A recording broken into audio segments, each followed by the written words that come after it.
Hello friends. आपके सवाल और मेरे जवाब, आप लोग उस पर काम भी करते हैं, राय मेरी मानते हैं और मुझे बहुत खुशी होती है इस बात से कि आपको उसके रिजल्ट मिलते हैं अच्छे। तो आज फिर प्रश्नों का सिलसिला हम लोग शुरू करते हैं। पहला प्रश्न लेते हैं साक्षी बंसल जी का। लिखती हैं, To have a guiding hand in the quest to learn is really helpful. Thank you for providing that guiding hand in this program. So thanks a lot, Sakshi ji. Let's take up your question. गमलों में दीमक हो गई है तो क्या Aldrin डालना उसके प्रिवेंशन के लिए ठीक रहेगा? साक्षी, ऐसा है कि गमलों में अगर आपकी दीमक होगी है तो the easiest way out is to discard that soil. आप उसको हटा दीजिए, बिल्कुल दूर कहीं डलवा दीजिए ऐसी जगह पे जहाँ दीमक वहाँ पनपे जाके, और आप आइसोलेटेड सी जगह में जहाँ वुड हो, जहाँ मैंने पहले भी बताया था दीमक कहाँ कहाँ मिलती है, उनको क्या पसंद है, तो ऐसी जगह में डलवा दीजिए, वो भी पनपेंगी। और आप अपनी सॉइल चेंज करिए थॉरोली, और जिन गमलों में हो गई है उनको स्टरलाइज करिए, डिसइंफेक्ट अच्छी तरह से करिए, फिर नए पौधे उसमें लगाइए। और प्रूनिंग के लिए ये पूछती हैं कि क्या इस समय हम किन प्लांट्स की इन्होंने लिखा है, फाइकस, मोगरा, एलमेंडर, अनार, नीम, इन सब पौधों की क्या हम सब प्रूनिंग कर सकते हैं मॉनसून्स में? तो साक्षी, ऐसा है कि मोगरा की आप अभी ना करें, क्योंकि मोगरा इस समय पीक पे होता है अपने फ्लावरिंग पे। उसकी थोड़ी थोड़ी ट्रिमिंग करते रहें, आप स्निपिंग करते रहें, जो उससे क्या होगा कि ग्रोथ उसकी अच्छी होगी, क्योंकि शूट्स नए आएंगे, नए शूट्स आएंगे तो नए फ्लावर्स उस पर अच्छे आएंगे। और दूसरे डेड हेडिंग करते रहिए, जो फूल मुरझा जा रहे हैं उनको आप हटाती रहिए, तो आपकी फ्लावरिंग बराबर लगातार अच्छी होती रहेगी। फाइकस में आपने पूछा है कि इस समय हार्ड प्रूनिंग कर सकते हैं कि नहीं, तो फाइकस में आप ऑनसेट ऑफ विंटर पे करेंगी अगर, तो क्या होगा कि वो डॉर्मेंसी में चला जाएगा, बोझ उसका कम हो जाएगा और वो आराम से सोएगा। एक बार आप उसको खाद दे देंगे जब आप अक्टूबर नवंबर में, उसके बाद spring comes it will thrive, बहुत अच्छी तरह वो ग्रो करेगा। तो आप इस समय उसकी शेप दे दीजिए, थोड़ी सी प्रूनिंग करके, हार्श प्रूनिंग मत करिएगा, तो आपका फाइकस अच्छा चलेगा। और एलमेंडा में आपने पूछा है, तो इसकी भी यही है कि जब ये नई ग्रोथ इसकी रिन्यू होती है तब इसकी प्रूनिंग करनी चाहिए। और अभी उसमें भी यही है कि आप उसकी स्निपिंग करते रहें, क्योंकि फ्लावरिंग हो रही है इस समय, तो और डेड हेडिंग करते रहें। जिसमें भी फ्लावरिंग हो रही है उन प्लांट्स की आप इस समय प्रूनिंग क्यों करना चाहते हैं, एक्सेप्ट फॉर द बोगनविला, आप अभी मत करिए उनकी प्रूनिंग। जब वो डॉर्मेंसी में जाने का उनका टाइम आता है तब उस समय आप ऐसे पौधों की प्रूनिंग करिए। अनार का भी यही है, अनार की शेप खराब हो रही हो तो आप उसके निकाल दीजिए, सॉइल से नीचे, सॉइल के ऊपर 8 इंच तक जो स्टेम्स निकली हैं वो हटा दीजिए, आप अंदर की जो ट्विग्स हैं क्रॉस कर रही हैं ब्रांचेस, वो सब हटा दीजिए। कीप योर प्लांट क्लीन, जिससे उसमें इन्फेस्टेशन नहीं हो। उसमें भी अनार की जनरली प्रूनिंग नहीं होती है, आप वो क्योंकि बुश टाइप प्लांट है तो आप उसको शेप अच्छी देकर स्निपिंग करके प्रेजेंटेबल बनाए रखिए। और नीम का भी ऐसे ही है, नीम का जब हम बसंत से पहले कर लीजिएगा उसकी प्रूनिंग, तो आपका पेड़ बसंत में पत्तियां जब नहीं निकलती हैं उसमें, तब ठीक रहेगा। मधुरम लिखते हैं कि क्या हम रोज की कटिंग भी पानी में कर सकते हैं?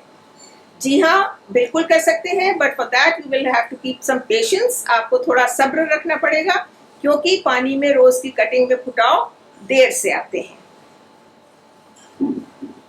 पूनम दीक्षित जी कह रही हैं कि मैंने एवोकाडो का बीज लगाया था जो अब उगाया है, मुझे बताएं कि अब मैं इसे जमीन में लगाऊं तो किन बातों का ध्यान मुझे रखना चाहिए। It's so nice of you Poonam ji, आपने ट्राई किया एंड वो निकल आया, वेरी कॉन्ग्रेचुलेशंस। और जैसे कि क्योंकि वो फल का पौधा है तो आप उसको ऑब्वियसली धूप में लगाइए, थोड़ी सॉइल जो है वो पोरस रखिए, आपकी जो बिल्डिंग की लाइन है उससे उसको दूर रखिए, क्योंकि ये पेड़ हैं तो पौधे हैं, बड़े हो जाएंगे, तो जड़ें आपकी बिल्डिंग की नींव को डिस्टर्ब ना करें, इसलिए डिस्टेंस पे लगाइएगा। और एक बात का ध्यान रखिएगा, वो फल बहुत जल्दी एक्सपेक्ट नहीं करिएगा उसमें से। एक तो क्लाइमेटिकल चेंज उसके लिए फर्क है, और दूसरी बात उसमें यह है कि जो बीज के तैयार किए हुए पौधे होते हैं फल वाले, उनमें फल लगने में बहुत टाइम लगता है, 10 से 15 साल भी लग सकते हैं। But in the mean time doesn't matter, enjoy your beautiful plant. Geeta Badhwar ji कहती हैं, till date I have not been able to solve the problem of tiny green insects eating the new leaves of my cycad. They damaged the leaves and spoiled the entire look of the plant. बिल्कुल ठीक बात है गीता जी, इसका बहुत detail में मैंने जवाब एक अपने पिछले या एक एपिसोड में दिया था, किसी और को भी ये प्रॉब्लम थी, क्योंकि ये एक बहुत कॉमन प्रॉब्लम है और बार बार ये सवाल उभर के आता है कि साइकेड के नए लीव्स जो हैं वो ख़राब हो रहे हैं। तो एक बार फिर मैं डिटेल में इसको बताती हूँ कि जब उसमें नया बंच निकलने लगता है पत्तियों का, तो उस समय एक मॉथ है जो एग ले करता है उनके ऊपर, और वो एग में से लार्वा निकलते ही, कैटरपिलर निकलते ही वो उसकी नई पत्तियों को खाना शुरू कर देता है, और वो जब तक मुलायम रहती हैं, नर्म रहती हैं, वो उनको खाता रहता है। और उसके बाद क्या होता है कि जब कैटरपिलर वो बन जाते हैं तो वो उन पत्तियों को छोड़ते नहीं है जब तक कि वो उसको खा सकते हैं, खाएंगे।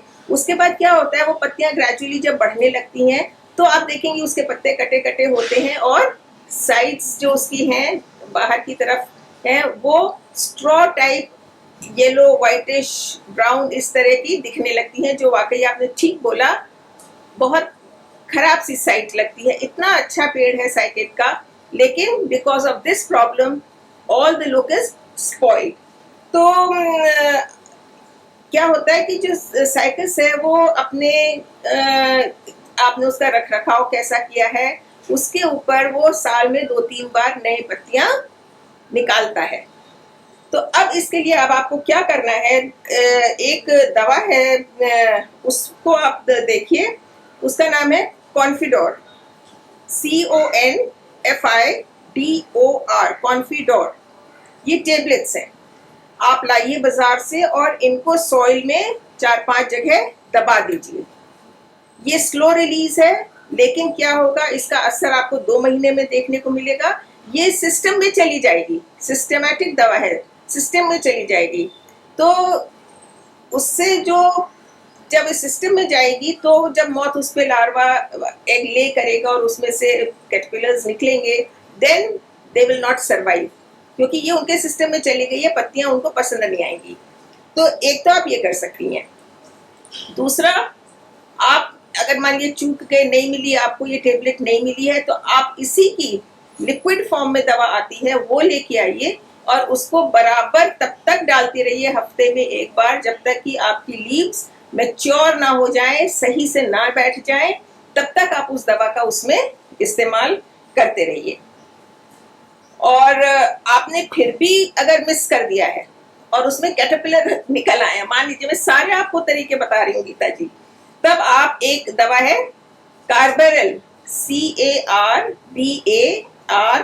CARBARYL, कार्बेरल, उसको लेकर आइए और उसका स्प्रे करिए, उसका स्प्रे करिए बराबर उसमें, जब तक कि आपका ये कैटरपिलर खत्म ना हो जाए। और उसको हाथ से आप हटा के आपको फेंकना पड़ेगा, इस बात का ध्यान रखिएगा। जब आप डालेंगी तो वो निकलेंगे बाहर, छिपे हुए जहाँ पे हैं वहां से वो बाहर निकल के आएंगे, तो उनका इस दवा के संग में कांटेक्ट होना बहुत जरूरी है।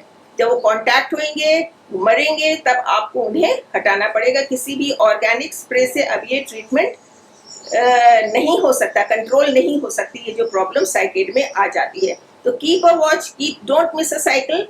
ये साइकिल में तो 1 साल में पूरा होता है और फिर आपको वो पत्तियां ट्रिम करने में 1 साल तक उन्हें ऐसी खराब हालत में झेलना पड़ेगा।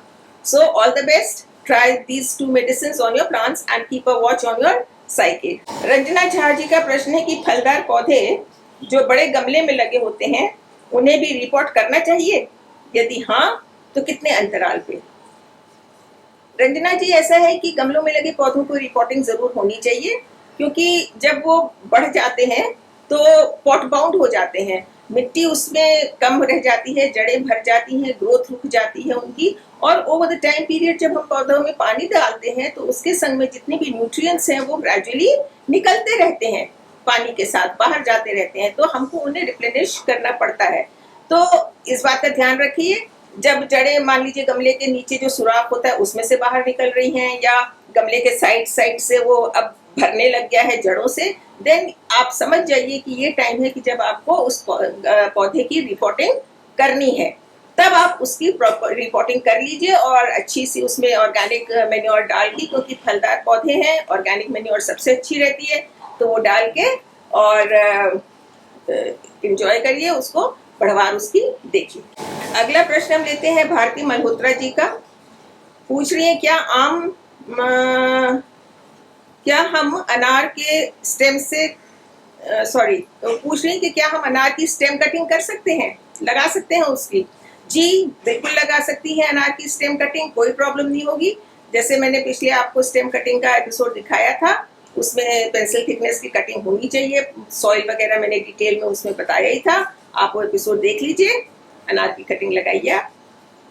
स्वयं जी पूछते हैं, स्वयं ओबरॉय, कि इला जी धीरे धीरे दिल्ली में मॉनसून सेट हो रहा है, क्या मैं अपना ग्रीन नेट हटा दूं जो मैंने मई जून में अपने पौधों को छां देने के लिए लगाया था?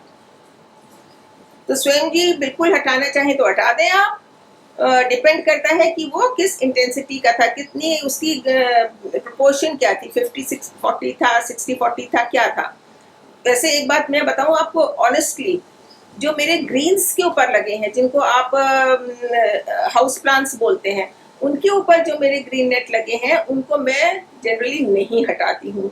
मेरे नेट 12 महीने लगे रहते हैं, तो उससे क्या होता है कि जाड़ों में वो आपकी पाला से उनकी रक्षा करते हैं ग्रीन्स की, और बरसात में एकदम से बौछार उनके ऊपर नहीं आती है, ओले पड़ते हैं अगर मान लीजिए तो ओले डायरेक्ट आपके पत्ते खराब नहीं करते हैं। और तीसरा मौसम हमारा क्या हुआ, गर्मी।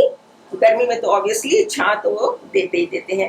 तो इस तरह से आप ये देखिए कि आपने ये जो नेट लगाया था कौन से पौधों के ऊपर लगाया था। अगर आपको वो जगह अब एनुअल्स लगाने के लिए यूज करनी है गर्मी जाड़ों के, तो ऑब्वियसली आपको वो नेट हटाना पड़ेगा, हटा दीजिए, मौसम अच्छा हो गया, कोई प्रॉब्लम नहीं है।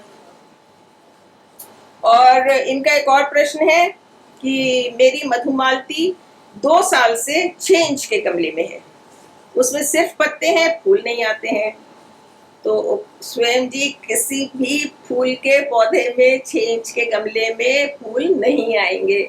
और वो मधुमालती जैसी क्रीपर आप देखिए कितने, अगर जाना चाहे तो 30-30 फुट ऊपर तक जाती है, 6 इंच के गमले में उसमें बिल्कुल फूल नहीं आएंगे। आप उसको, मौसम ठीक है, बिल्कुल उसको बड़े गमले में रिपोर्ट करिए, ट्रांसप्लांट करिए उसको, और अच्छी सी खूब उसमें ऑर्गेनिक मेन्योर दीजिए। फिर वो जब बढ़वार लेगी तो आप उस तब उसमें फूल आने शुरू होंगे। और गमले में भी इस बात का आप ध्यान रखिए स्वयं जी कि एक डेजिग्नेटेड लेंथ तक उसको जाने दीजिए। ये नहीं कि वो बढ़ रही है तो आप बढ़ने दे रहे हैं, नहीं, क्योंकि अगर वो लंबाई में बढ़ती चली जाएगी तो आपके फैलाव उसमें ज्यादा नहीं आएगा। तो जब 6-8 फुट की हो जाए तो उसको आप पिंच कर दीजिए, डिपेंडिंग कि आपके पास जगह कितनी है, तो जिससे कि उसकी लैटरल ग्रोथ शुरू होगी। लैटरल ग्रोथ शुरू होगी, ब्रांचेस ज्यादा आएंगे तो फूल भी ज्यादा आएंगे। और इनका ही एक और सवाल है कि मेरे 2 प्लूमेरिया 4 इंच के गमले में हैं, क्या मैं उन्हें आप बड़े गमले में लगा? तो बिल्कुल जी लगाइए, पहले लगा दिए होते तो अब फूल आने लगते हैं उसमें। छोटे गमले में उनको खुराक बहुत कम मिल रही है, तो इसलिए फूल भी नहीं आ रहे हैं, ग्रोथ भी अच्छी नहीं होगी। आप उसको फौरन बड़े गमले में ट्रांसफर कर लीजिए। और फ्रेंड्स, आज का आखिरी सवाल है दीपा जैन का, कि क्या हम गुलमोहर का पेड़ कटिंग से लगा सकते हैं? जी दीपा जी, इनफैक्ट आप, जहां तक मेरा ख्याल है ना, आप कोई भी पेड़ शिद्दत से लगाएंगी, कटिंग से लगाएंगी, जरूर लगेगा, क्योंकि ये मौसम ऐसा है। किसी भी आप बस ये ध्यान रखिए, जो मैंने अपने प्रोग्राम में पिछले में बताया था स्टेम कटिंग से कैसे लगाते हैं हम लोग, उसकी पेंसिल थिकनेस हो, हार्डवुड है तो वो कैसी हो, सॉफ्टवुड है तो वो कैसा हो, उसकी सॉइल कैसी हो, उसको कहाँ रखना है, इन सब बातों को ध्यान रखते हुए अगर आप कटिंग लगाएंगी तो जरूर आपका गुलमोहर का पौधा लग जाएगा, कटिंग से भी लगेगा। सो फ्रेंड्स, ये सवाल आज के थे, जवाब मैंने अपनी तरफ से दिया, उनको लागू करना अब आपका काम है। अंत तक सुनिएगा प्रोग्राम, तो सबको अपने अपने प्रश्नों के उत्तर मिल जाएंगे। आज के लिए बस इतना ही। Please do like, share and subscribe to my channel. Take very good care of yourselves. Be healthy, be safe. Bye.